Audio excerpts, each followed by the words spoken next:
How to make a mother of pearl cherry blossom motif pen in polymer clay.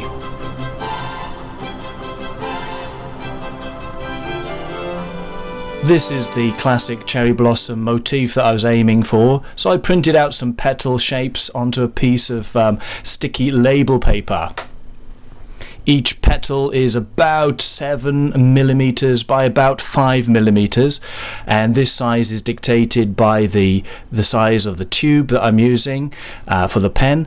And so I was able to get some mother of pearl bead pieces from Amazon, about 100 for $5 or thereabouts. They come in different colors, but they're going to get sanded down to that creamy mother of pearl look anyway. So here it is with a sticker on it. And before I go any further, you should wear suitable protection. This is a respiratory protection that I use because it gets really dusty, so be careful. And here is my rotary tool with a grinding bit. It's housed in a dedicated drill press so that I can just play the piece of shell around the bit without any difficulty, so this seems to really work. Then, using a diamond encrusted file, I'm notching out the end of the petal piece.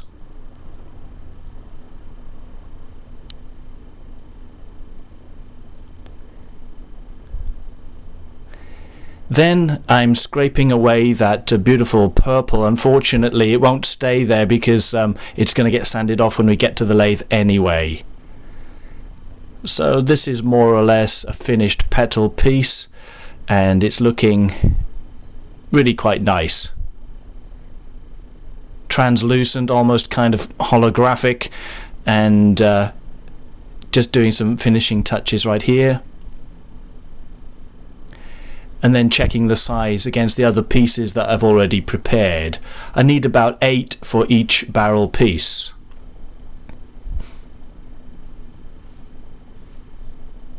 This is the polymer clay that I use. It's Kato brand, and it seems to work for me. I'm conditioning it here in a poly bag with the arbor press. It seems to do much better than working it by hand. Then on the thinnest setting on the pasta machine, I'm thinning it out, ready to be wrapped around the tube. This is the cap piece of the pen, and I don't think it's necessary to rough it up before doing this. It seems to be just fine without having to do that. And using my box cutter, I'm just preparing the size ready to be wrapped around. This is the cap piece of the pen.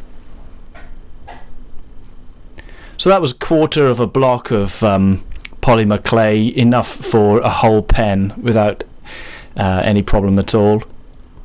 You need to work it quite well to get rid of those seams, and you'll get some air bubbles as well, so watch out for them, but you can always pop them there just like that with the box cutter. I'm using some cardstock there because dust and dirt is your enemy. You don't want to get any artifacts into the clay at any stage, and so you've got to make sure your hands are clean and all your surfaces are clean. I'm putting the bushings on here.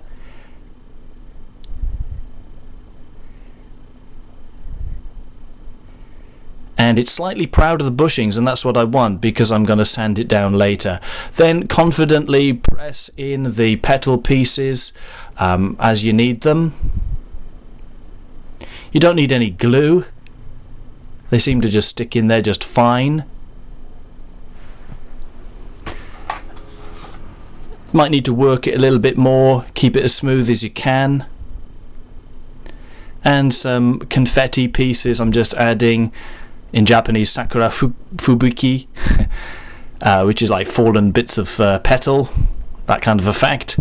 And then that's about it, ready to go into the oven. So I put them on a little rack like this. Try and do as many as you can at one time, just for the sake of being economical when you're using the oven. and follow the instructions on the Kato pack. Then once it's baked and dry, I run a little bit of thin CA glue over each piece before sanding. This will prevent those little pieces from flying out when it's on the lathe. I really advise doing this.